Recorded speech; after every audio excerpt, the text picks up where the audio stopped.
Hi friends, welcome to Saritha's vlog. எல்லோரும் எப்படி இருக்கீங்க? நல்லா இருக்கீங்களா? இன்றைக்கி வந்து பார்த்திங்கன்னா நான் கோதுமை மாவு வச்சு நாட்டு சர்க்கரையும் கோதுமை மாவையும் வச்சு நான் லட்டு செஞ்சு காட்ட போகிறேன். இதுக்கு வந்து பார்த்திங்கன்னா அதை பாருங்கள், கோதுமை மாவு ஒரு கப்பு எடுத்திருக்கேன். அதே ஒரு கப்பு வந்துட்டு நாட்டு சர்க்கரை. ஏன்னா நாட்டு சர்க்கரை வந்து உங்களுக்கு வந்து கொஞ்சம் இனிப்பு கொஞ்சம் கம்மியாக தான் இருக்கும். உங்களுக்கு இதுக்கு பதிலாக நீங்கள் வெல்லம் கூட எடுத்துக்கலாம். நாட்டு சர்க்கரை நான் ஒரு கப்புக்கு ஒரு கப்பு எடுத்திருக்கேன். மாவு ஒரு கப்பு நாட்டு சர்க்கரை எடுத்துருக்கேன். தேங்காய் துருவல் ஒரு 1/4 கப்பு. இது வந்து அரை கப்பு இருக்குன்னா, நான் உங்களுக்கு தேங்காய் வேணான்னா நீங்கள் விட்டுறலாம். 1/4 கப்பு கூட போடலாம், இல்லை அரை கப்பு போடலாம். நான் அரை கப்பு தான் நல்லா அமுக்கி வச்சுருக்கேன் ஒரு கிண்ணத்தில்.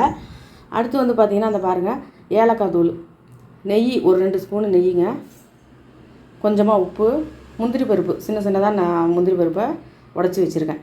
இவ்வளோ தாங்க இதுக்கு தேவையான பொருள். இவ்வளோ தான். ஃபஸ்ட்டு இது எப்படி செய்யலாங்கிறத பார்க்கலாம் வாங்க.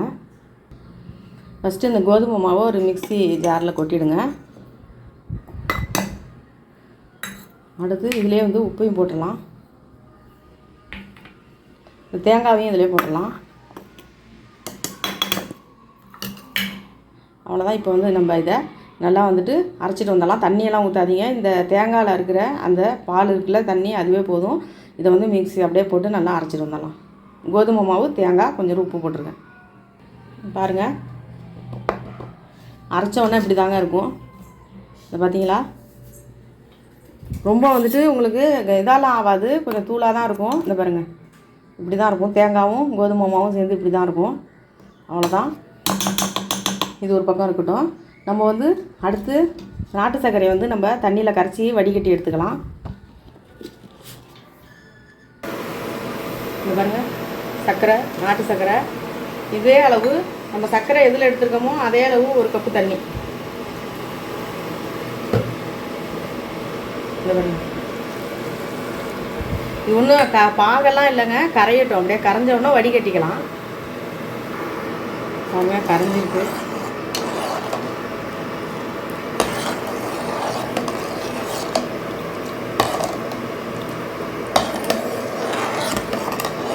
வடிகட்டிடலாங்க. வடிகட்டி எடுத்துக்கிறேன். பாருங்கள், வடிகட்டி எடுத்துக்கிட்டேன் நாட்டு சர்க்கரையை.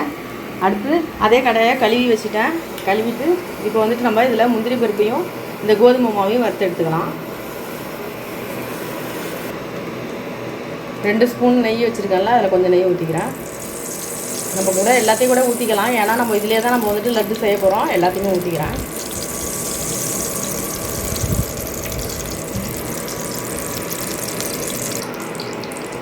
நெய் காஞ்சிருச்சு.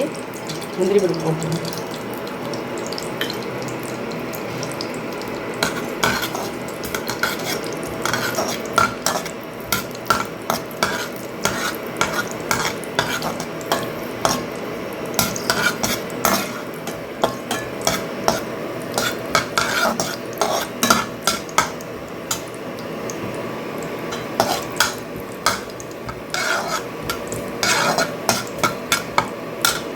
முந்திரி பருப்பு சவந்துருச்சு. இப்போ வந்துட்டு நம்ம அரைச்சி வச்சுருக்கோம்ல கோதுமை மாவும் தேங்காய், அதை இதில் போட்டுடலாம்.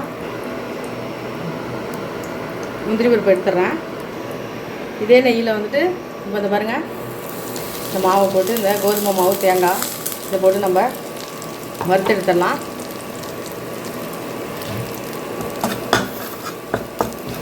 ஏன்னா தேங்காய் கொஞ்சம் பச்சையாக இருக்கும், இந்த கோதுமை மாவும் பச்சையாக இருக்கும். அதனால் இதை வந்து இதில் வந்துட்டு வதக்கிடணும். நல்லா நெய்யில் போட்டு வதக்கிடணும். நெய் உங்களுக்கு இந்த நெய்யும் ஊற்றிக்கலாம். கொஞ்சம் பாக்கி வச்சுருந்தா அதையும் ஊற்றிடலாம். இதை நல்லா வறுத்து எடுத்துடலாம். ஏலக்காய் பவுடரையும் இதில் போட்டுடலாங்க. நல்லா வறுக்கணும். பச்சை வாசம் போகிற அளவுக்கு நல்லா வறுக்கணும். நல்லா வாசம் வரும் உங்களுக்கு. இந்த கோதுமை மாவும் தேங்காயும் நல்லா வாசம் வரும். அதுக்கப்புறம் தான் நம்ம வந்துட்டு அதை சர்க்கரை பாகு அதில் ஊற்றணும். பாகு இல்லை, சர்க்கரை தண்ணி, நாட்டு சர்க்கரை தண்ணி.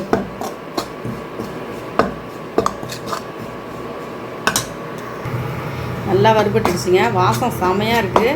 இப்போ நான் வந்து இந்த தண்ணி இருக்குல்ல, சர்க்கரை தண்ணி, நாட்டு சர்க்கரை தண்ணி, அதை ஊற்றிடலாம். ஊற்றிட்டு அப்படியே கிண்டி விடுங்க. நல்லா உங்களுக்கு வந்து இந்த கோதுமை மாவு நல்லா இந்த சர்க்கரை பாவில் நல்லா வெந்துடும். அந்த சர்க்கரை தண்ணியில்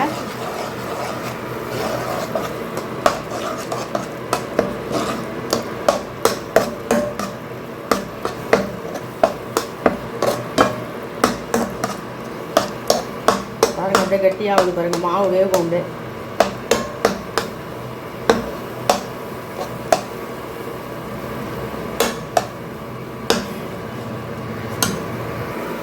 பாருங்கள் எவ்வளோ திக்காகிட்டு பாருங்கள். இப்போ வந்துட்டு நம்ம முந்திரி பருப்பு இருக்குல்ல, வறுத்து வச்சுருக்கலாம், அது போட்டுருவோம். அவ்வளோதாங்க.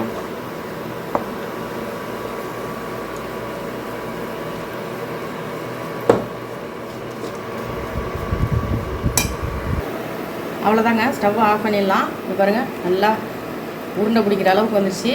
இது கொஞ்சம் நேரம் வந்துட்டு ஆறட்டும், அதுக்கப்புறம் நம்ம லட்டு பிடிச்சிடலாம். பாருங்கள் இதில் பிளேட்டில் மாற்றிட்டேன், கொஞ்சம் ஆறட்டும். ஆறினோன்னே இப்போ லட்டு பிடிச்சிடலாம். கொஞ்சம் ஆறிட்டுங்க. பாருங்க கையில் கொஞ்சமாக நெய்யாவது எண்ணெயாவது தடவிக்கிங்க.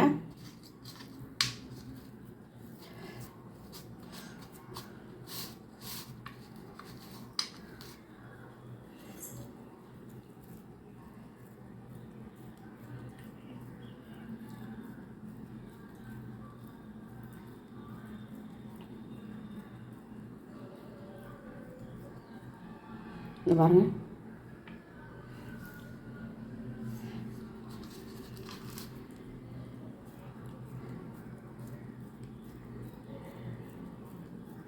கொஞ்சம் சூடு இருக்கும் போதே பிடிச்சிட்டிங்கன்னா உங்களுக்கு நல்லா பிடிக்க வந்துடும்.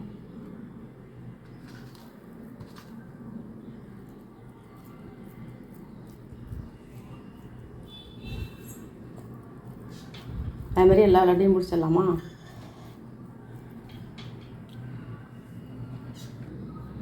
லட்டு உருட்டியாச்சு. பாருங்கள், நாட்டு சர்க்கரையை வச்சு நம்ம வந்துட்டு இதை மாதிரிலாம் வந்துட்டு செஞ்சு சாப்பிட்லாம்.